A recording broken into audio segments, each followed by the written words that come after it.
some sort of bodily fluid, but is it bile? Is it blood? It's not entirely certain. There's a flicker of torchlight in the hall ahead of you, and a low growling noise rattling through the chambers ahead.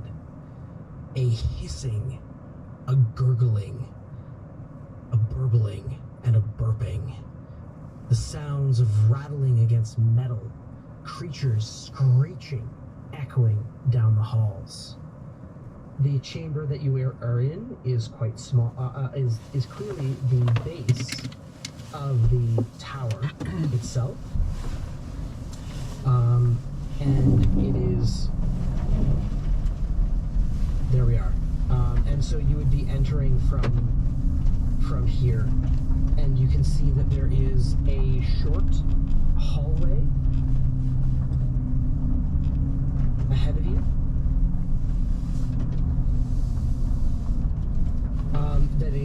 That is illuminated, and as you make out the rest of the hall, it seems that there is a row of prison cells that are all along here, and another portcullis door here. And there, as you look out, there is a lashing limb, just a flash of a limb reaches out from one of the bars. It has no skin.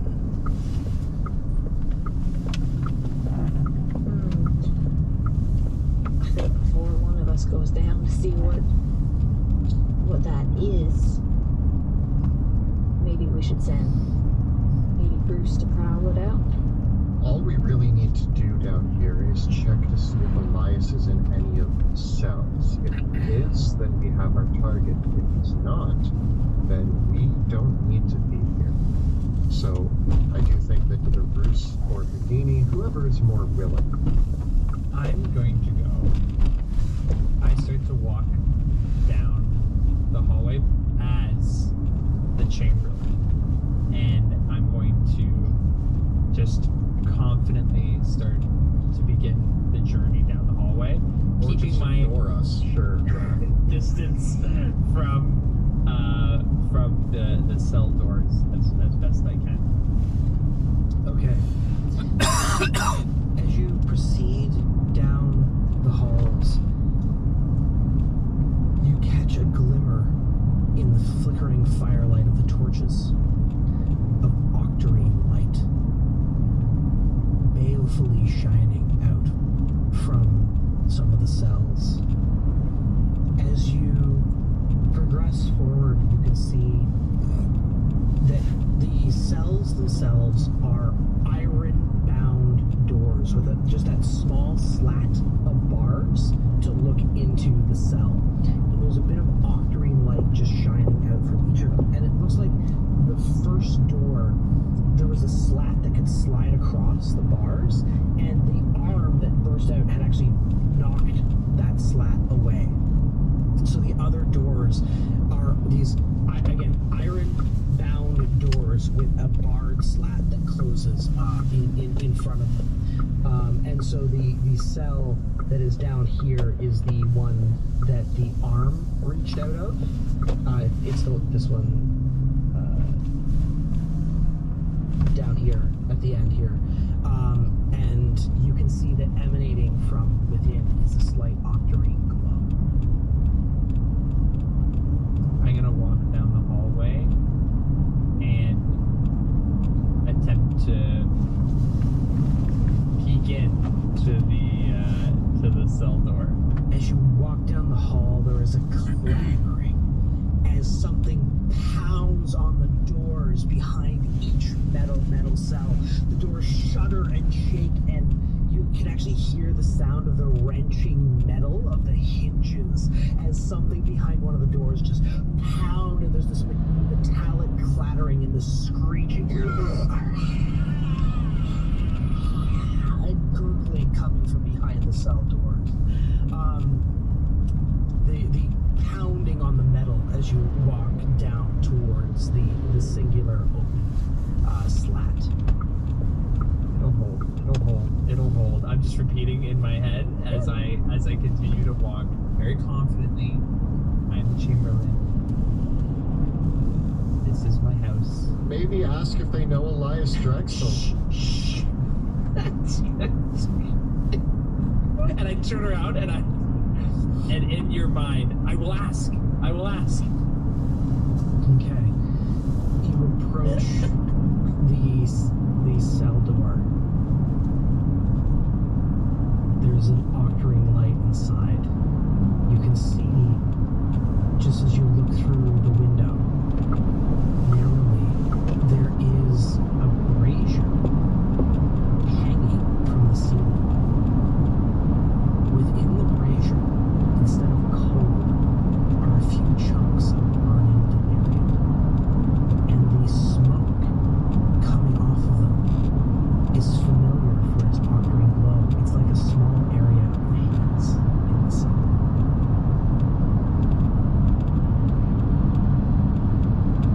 Can I see the creature that's in here? I try to get closer to the slab to see.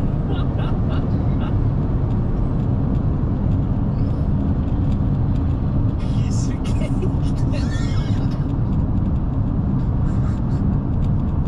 I take a step forward and I inch closer and And a close. massive eyeball fills the entire window. It's this huge, singular eye with deep purple irises and this wide, this thin, tall pupil in the middle, and it just pops up and looks at you. The eye is like the size of your hand, and it blinks for a moment. There's a howling noise, and all of a sudden, this octarine glow begins to come from the eye.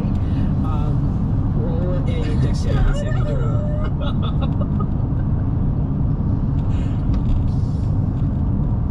11. You narrowly dodge the octarine beam that shoots out of the bars from the eye and collides with the door on the other side. I'm going to scamper, and I mean scamper, to the wall that's like that the creature, that the door that the creature came from. I'm gonna go to that wall so it gets like almost no vision against me, and I'm gonna stand up and I look down the hallway back at in Wilhelm. A claw comes out and like grasping through the bars. This skinless hand, the flesh is purple and numbly, and the claws reach through, trying to like you know how like a cat tries to reach under a door? Imagine that, but it's a disgusting humanoid hand. Check the other rooms. I'm gonna give it a wide berth, and looking at the door, is there anything that sort of indicates some kind of like is this some kind of organizational code, or is it just a bunch of There are heavy padlocks on the fronts of each of the doors.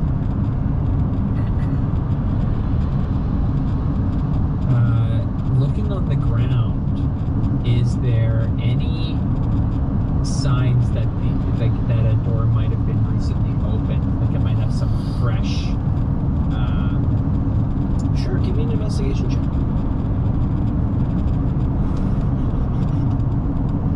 11. These doors are frequently open. There are deep rents in the ground, and there are spatters of blood, of dried blood. Like, in fact, looking down, the floor, the stone floor, you realize when you look down that the color of the stone floor has been stained by layers and layers of vile blood spilled here. In Rudy and Wilhelm's mind, I convey that there is they are using delirium to torture and change the prisoners prisoners in these cells. Be careful, but we must search quickly. He may be here, but he may not be. It is best to move fast. And I'm gonna go to like the furthest one and try to attempt to check it. I'm gonna also come and help, and like I'm gonna go to the opposite side that Wrath is on, and I'm actually gonna use my rapier to try to like push open the slot so that I'm not right up to it. Okay, which one would you like to go to? I'm gonna do this one. Okay, and Rudy, what would you like to do? I want to keep walking. The stairs go up. That starts before the row of cells. Iron bound wood. It is not like a cell door like the others. Check this cell here. Yeah. Okay. You slide open the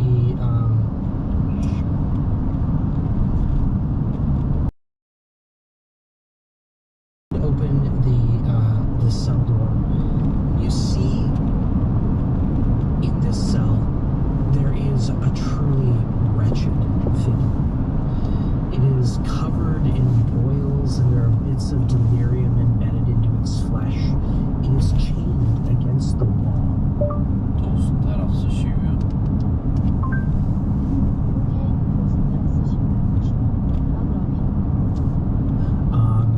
One of its limbs has become a mangled tentacle. In bruises and horrifically discolored with octarine stains. Unmistakably, though, all across its body, it is chained to the wall, and all across its body are bite marks. Much like those that were on the body of the burgomaster. Yeah. The vampires are feeding on delirium blood.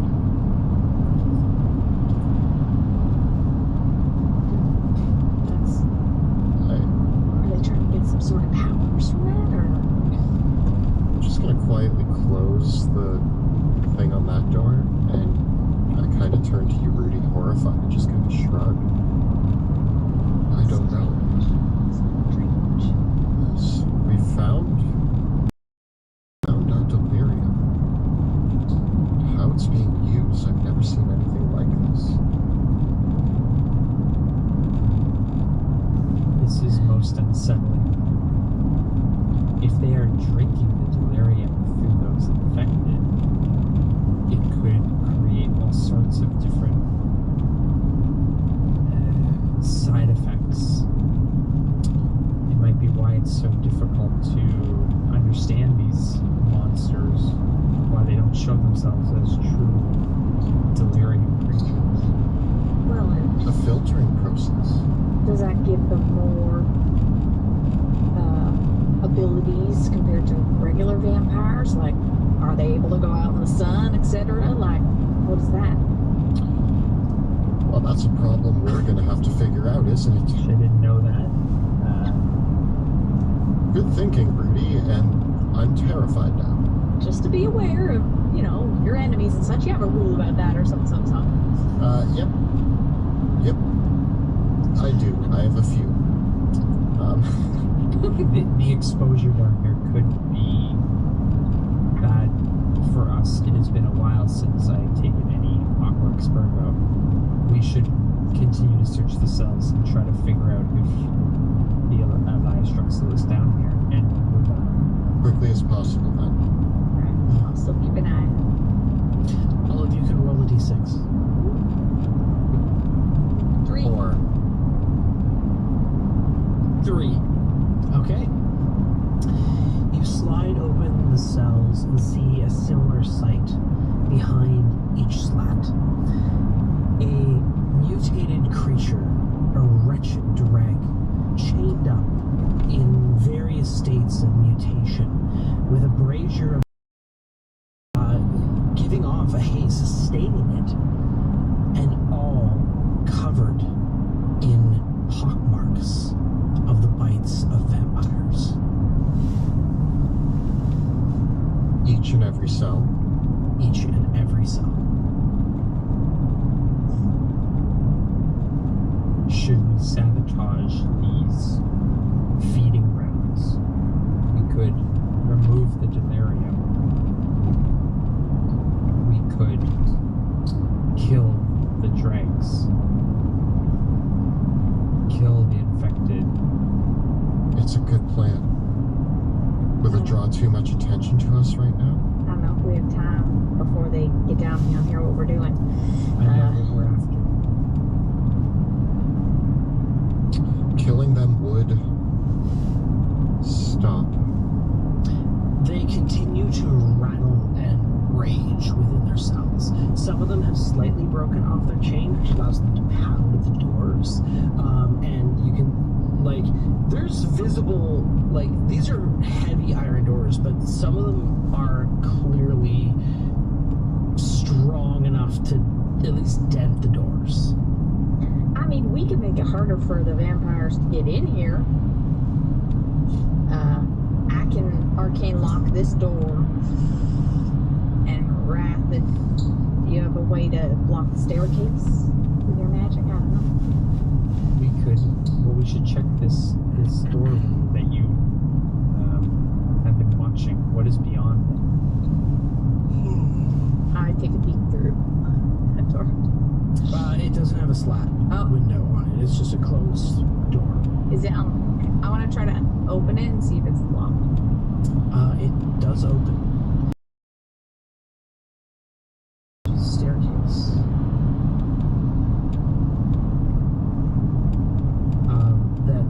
That heads straight down. And as the staircase descends, it ends in a cistern. This must be directly underneath the water well above. And in the cistern chamber, there is a collection of water from the well. There's the chain, the bucket hanging down in here. But then as you look down the stairs, you can see that there is another portcullis. More like a grate, actually, because it doesn't have a door at all. It is just bars across, like a steel bar grate that is just placed here. There's no hinges, there's no lock, just a straight up grate. And looking it over, it looks like this might be a recent construction of some kind. It's clear that the stonework around this has been. There's a difference in the brickwork, that the brickwork surrounding it is visibly newer. Some newer pathways in comparison to the rest of the brickwork. Might be a different passage leading here for who knows. Now, Beyond looking down, there's a staircase that descends sharply, and there is small. There's almost a reddish scarlet glow of perhaps from candles at the base of the. for all of you, why would a group of vampires inhabiting a castle build a new area in the basement? The answer could be a place to rest. I agree. I mean, this is obviously their snacks. And if they want them at night when they're feeling a little bit munchy, don't want to have to go far to find the kitchen, so makes sense. These must be the missing stone masons. Now, again, it is the middle of the night, which does give us another benefit here. If they're upstairs looking for us, they're probably not resting. If we are heading to the resting place, at least we can pinpoint it, confirm that, and the more we know, the better chance we have. So I say we go investigate. I'm gonna head down. Can I open this grate? It's actually not immediately apparent how it might open. Looking it over, give me an investigation check.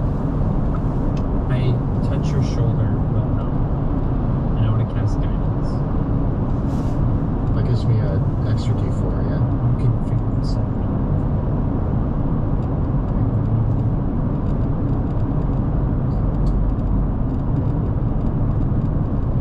Thank you for the guidance, because otherwise that could have gone really bad. I get a 13. Looking through this, realize that if the creature that you fought in the Burgermaster's Manor could assume the form of mist, why would they need this to even open? Quick, Wrath. I need you to assume the form of mist.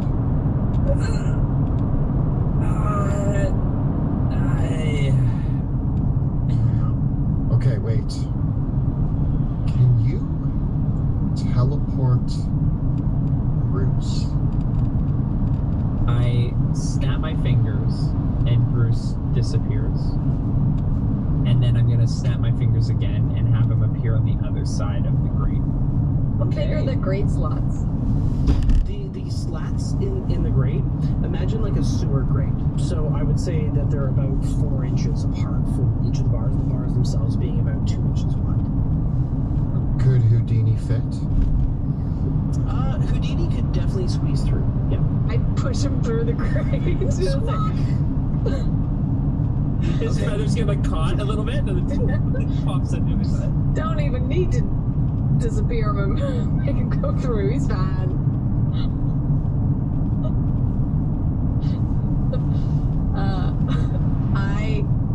So Bruce is in there and Houdini? Yeah. Yep, they're on the other side. What are you gonna do? Proceed with caution. I guess while both of you are inside of your familiars, I'm going to keep watch out here. You know what? I keep Houdini in this room to keep an eye. But I'm not going to go in yet. I'm going to see what happens. Yeah, okay. I'm gonna send Bruce in. He's gonna be super stealth. Okay. Sneak, sneak, sneak. Your familiars descend through their sight. You see a great chamber, almost like a chapel or temple, of stone, bone, and blood.